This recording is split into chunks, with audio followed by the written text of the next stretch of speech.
Thank you for watching this video. Make sure you subscribe and most importantly, click the bell so you get notified as soon as we drop a new video.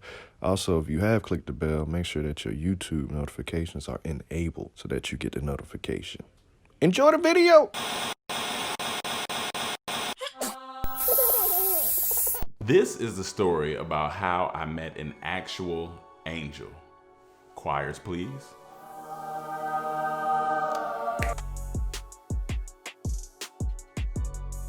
So this was 2012. I was working at a third-party delivery service company called 3PD. It was cool. The people were cool. I didn't like the job. I didn't need to be there.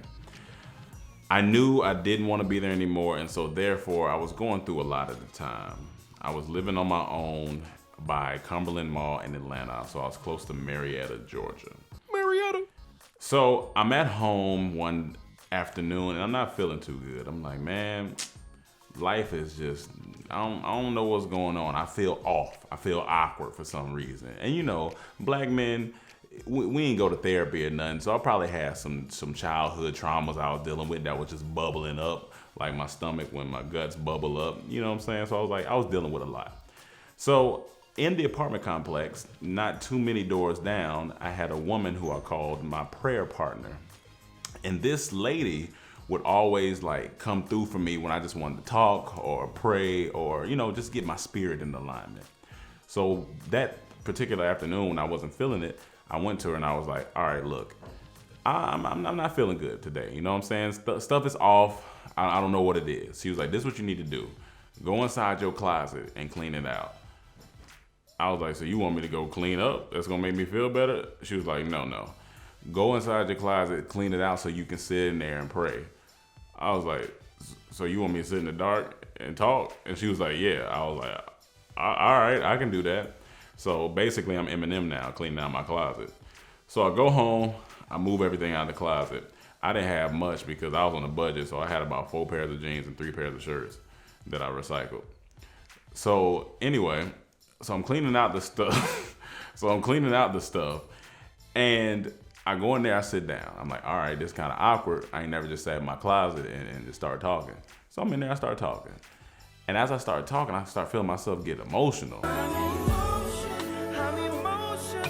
As I'm talking to God, like, you know, what's going on with me? I'm trying to figure stuff out, trying to just see what's popping, what's good. I was saying all these things to God because he understands that language as well. And then after about an hour, I felt better. Like I got it all out, I felt better. I think I kind of cried it out, you know what I'm saying? And I was done. I was like, all right, cool. So I come out of my closet, I go to bed that night. The next morning I wake up, I think I'm looking at a sermon online. I can't remember who exactly.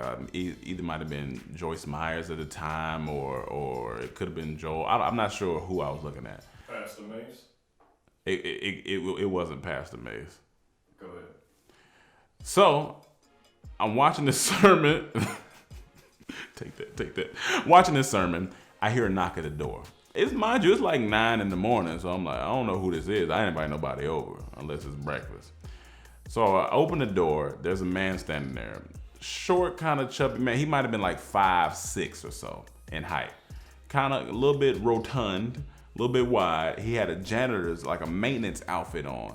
But it wasn't like the maintenance outfit that I had seen previous at the apartment complex. So I'm looking at him like, what's up? He says, hey, I'm here to do a sprinkler check. I said, a sprinkler check? I was like, what's that?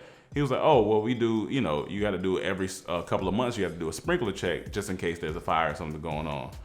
Now, while I'm standing there talking, the real maintenance man that I seen before plenty of time walks by the door, and he's walking by the door. He turns, looks at me, and goes, and continues walking. So I'm like, why he look at me like that? Remember that for later in the story. So I tell the maintenance man, I'm like, all right, cool, come in. So he comes in, he's talking to me like, how's your day going? I was like, oh man, it's cool, I'm going good. He's like, yeah, I need to check the sprinklers in your closet. I was like, in my closet? He was like, yeah, in your maintenance closet where your washer and dryer and stuff would go. I was like, oh man, that's a lot of stuff in there. He was like, well, you gotta remove it so I can check the sprinklers. And I was like, all right. So as I'm moving the stuff, now mind you, where he's standing, he can't see in my room. So he's standing like towards the kitchen living room area. My room kind of goes around the corner. So I'm moving stuff, and I have an acoustic guitar in my room. So I'm moving stuff out the closet. He says, "So how long you been playing acoustic guitar?" So I stop and I look at him and I'm like, "Huh?" He was like, "How long you been playing acoustic?" So I was like, "Yeah, I just started learning the acoustic just for a hobby." He was like, "Yeah, man, when my father saved me, I picked up music too. It was a great thing." I was like, "Oh, all right. Shout out to your father. That's a good dad. That's a good dad." And so he sets up his ladder. Once I clean the closet out, he goes up, he starts working. He's working. As he's working, he goes, "Hey man, what church you go to?" And I'm sitting in the living room. I'm like, Pastor Mace Church? No, it wasn't Pastor Mace. So at the time I was going to First Baptist in Atlanta, here and there. And so he was like, "Oh, okay." He was like, yeah, Dr. Stanley. He was like, "Oh man, that's a great place, man. There's a lot of good people in there, man." He was like, "Yeah, keep going there. That's cool, man. When my father saved me, I found a good group of people too." He kept saying my father. And I was like, "No, this dude got a stand-up dad. Like his dad take him everywhere." And so then he's sitting there, he's working. And then he says, "Hey, you have some water?" And I was like, "Yeah." So I go to the kitchen, get him some water. Now he's standing behind me. I hear him get down off the ladder. And I pour him the water. I turn around, he's off the ladder and he's looking at me. But like he looked different when I looked at him this time. I was like his eyes looked different. It was just different. And so I looked at him and I was like, "Here?" And he's like, and I quote, this is what he said. He goes, "We heard you. I'm here to let you know everything's okay." And I said, "What?" He was like, "We heard you, and I'm here to let you know everything's okay." I was like, "We? Who are you talking about?" And he was like, "God's not gonna let you go through anything that you can't get through." And so now I'm a little like, huh? He's like, "He's always listening. When you call on him, he's going to answer you." And he's talking to me just like this. And so now, like I can feel my heart starting to race a little bit because I'm like, this is some stuff I read in the Bible or something somewhere. I don't know what's going on. So then he reaches his hand out and he's like, "Hi." And I read his name tag. His name tag said Jacob. I remember the name tag said Jacob. He was like, "Hi, I'm Jacob." And so I stuck my hand out and I was like, "I'm wrong." And now he grabbed my hand. Now when he grabbed my hand, you ever went to sleep on your arm and your arm goes numb, it goes dead? That's exactly what happened to my arm. He grabbed my hand, my arm goes numb. But I just feel this warm sensation running up my arm, through my arm, into my chest. And I just start crying, ugly crying. I'm talking about Kim K. It's snot, it's just crying. And I'm like, what am I crying? Like, it's like I couldn't even control it. It was just coming out. And I was like, what is going on? And as he's shaking my head, as he's shaking my hand, he's smiling and he's like, "Yeah, let it out. It's fine. It's okay. It's okay. Da da da." And I'm like, what is going on? Like, and so now the only way I can describe this sensation that was running up my arm, if you've ever watched videos where people explain where they about to die, they feel a calming, like a warm, like a peacefulness that they've never felt before. It was a peace that I had never felt before. It was like I went into the Matrix, and when he let it go, I like came back. And I was like, it was like so peaceful, and I can't even describe it. Like when I try to describe it, I can't. It was peace beyond understanding. So I was like, he let me go, and he was like, "Now listen, he's a maintenance guy here that you should talk to. He's big into the Bible. He's big into his spirit. You should just talk to him sometime. He's a good man." I was like, "Oh, okay." And he was like, "Well, my job here is done. I have to go." He picks up his things, he leaves. I'm in the house. I was like, nah. I called my prayer partner. I hit her and I was like, "All right, I'm coming." I go to her house. I'm in there. I'm frantically telling her what's going on. I'm like, "Yeah, he came in and he had the thing and da da da." And then he knew where my guitar was and all this stuff. And I'm just kind of going crazy. And she's like, "Sit down, calm down." And she starts laughing. And my first thought was like, what you What you laughing at? Ain't nothing funny. This ain't no stand up. I'm serious. And she was like, hold on, I'm gonna tell you why I'm laughing. She's like, stay right there. She goes in the room. She comes out with some envelopes. Inside is a letter that reads sprinkler checks, but the date was 6 months earlier. She was like, they already did sprinkler checks for this year. She was like, an angel came and seen you. And I was like, wait, what? She was like, they only do one sprinkler check. She was like, so the sprinkler thing, he was like, they just came to do, he came to see you. And I was like, wait, what? And then she was like, you remember you said the maintenance man walked by and was looking at you weird. And I was like, yeah. She was like, well, he probably didn't see nobody standing there. He probably didn't see nobody standing there. You probably was look like you was talking to yourself, because what God wants you to see, only you gonna see. And I was like, what? It was all so much going on. So basically that day I met an angel, like, and she was like, if you ever see that particular guy again, he won't know what you're talking about, because that wasn't him that entered your house. That was the spirit that entered your house. Or she's like, you'll probably never see him again. I've never seen this man again. I've never seen Jacob again. And it just blew my mind. From then on, could nobody tell me nothing. I already believed, but then could nobody tell me nothing after that. But I would just say the moral of this story is always check your sprinklers first. You know what I'm saying? Check the sprinklers, make sure your sprinklers are working well, because if you don't check the sprinklers, then you won't clean out your closet. If you don't clean out your closet, you won't clean out your life. Check your sprinklers.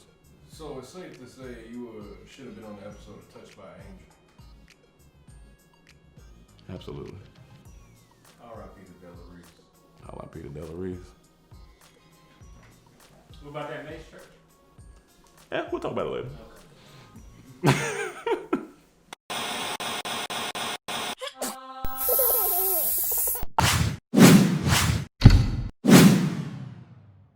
All right, what comes in the box once you get it?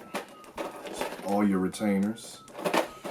I got 15 of them, so it's gonna take me 15 weeks to straighten my teeth. And I only got the top teeth because I need a bottom tooth extracted. But what's cool about Bite, they work with me, so they'll still help me with my top teeth until I get my bottom teeth situated. So I got 15 retainers all in this box. Also, got some accessories. I got what you put your retainers in, carry around when you take them out to eat, or if you out or whatnot at a restaurant, you on a date, put it in there. And I got some whitening foam to use, whiten my teeth.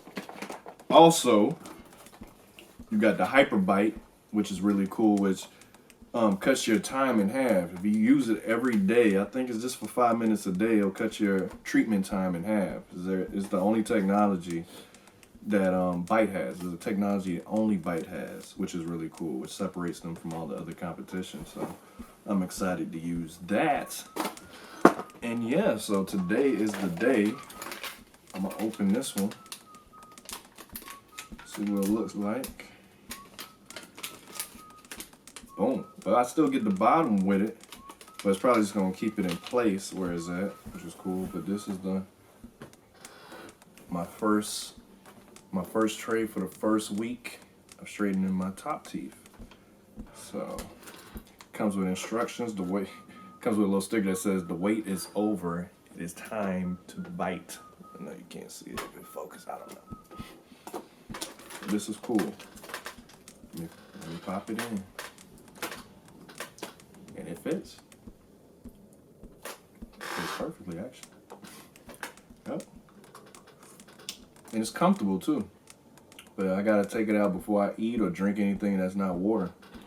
So that's cool. Let me put this in the tray. So if y'all want to start on this journey, just use my code BITEDT. What's going on, everybody? My name is Chaz, and this is the time I almost got caught in a shitty situation.